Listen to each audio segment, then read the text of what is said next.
or because a family became attached to the local vine and kept it around to make wine for themselves. The same thing happened all over Italy, and many of the country's most renowned winemakers came from families that grew such grapes and made wine simply to have something to drink throughout the year.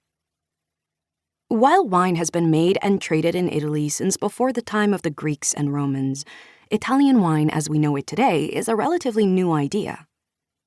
In his seminal 1980 book, Vino, Burton Anderson described his first trip to Italy in the 1950s, where he drank local wines poured from reusable bottles in nearly every region.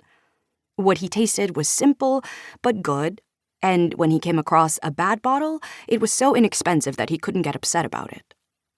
Starting around the 1960s, Italian wine began to change rapidly, and in some places it became part of large-scale businesses aided by technological advancements in bottling and temperature control. Cheap Chianti, Verdicchio in fish and amphora-shaped bottles, and sweet Lambrusco poured into the United States. At the same time, Italian winemakers started to think through ways to bring attention to the country's best bottles, formalizing a quality scale modeled after the system used in France. Italian wines made in a certain place with approved grapes and techniques were granted a quality designation, setting them apart from mass-produced wines.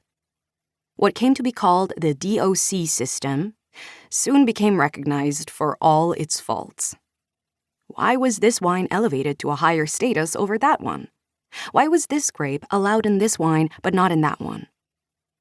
Some of the most famous Italian wines of the 20th century, like Sassicaia from Tuscany, skirted DOC regulations by labeling their premium product Vino da Tavola, table wine. Yet, in between cheap wine and rarefied bottles, most Italians were drinking whatever was made around their town. Even today, Italian wine is local wine, with each region making it in their own way. The biggest shift in the past 3 decades has been the focus on native grapes. While wine grapes likely originated in Western Asia, vines spread and mutated across Italy. There are more than 590 official grapes in the Italian government database, but the true number could easily be double the official count. It's Italy's grape biodiversity that makes it possible to make wines like the sparkling Pallagrello Bianco we tasted with the members of Vitica. In 2007, on our first research trip together, we arrived in Naples with flip phones and driving directions printed out from MapQuest. While the trip focused on a handful of regions in southern Italy, we were researching the wine chapters of our cookbook, A16 Food Plus Wine. It was long enough to visit an experimental vineyard in Ciro, meet families in Avellino transitioning from being farmers who sold grapes to winemakers, and encounter professionals who left careers in Milan and returned home to make wine with the grapes their grandparents grew. Along the way, we bought bags of blood oranges and sampled fresh ricotta and mozzarella in nearly every town we visited. Early in the trip, we met Bruno de Conciliis, a winemaker from Cilento in the southern part of Campania, the region surrounding Naples. We told Bruno that we would drive from Naples to his winery, but the idea of 2 Americans driving through the city worried him. To Bruno, driving in Naples requires staying liquid. A driver shifts to the left or right, and everyone else shifts too without tapping the brakes. The same isn't so for Americans, he said. We drive like a solid mass, and if we don't stay between the lines, we cause a collision.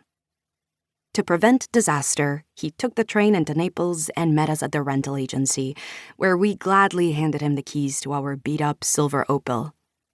As he drove, he told us how he pumped jazz into the cellar to help his wines relax. The jazz may have been more for his benefit, but it fit with Bruno's goal to create wine in a personal way, not like wineries that made their wine taste the same no matter the year. If you force a wine in a particular direction, it will become angry with you, he said. You lose its life if you control it too much. I don't want to make Coca-Cola. The reality is that Italy makes about 1/6 of the wine in the world, and there are not enough Italians to drink it all. Fortunately, Italy has America. 30% of all imported wine in the United States is Italian.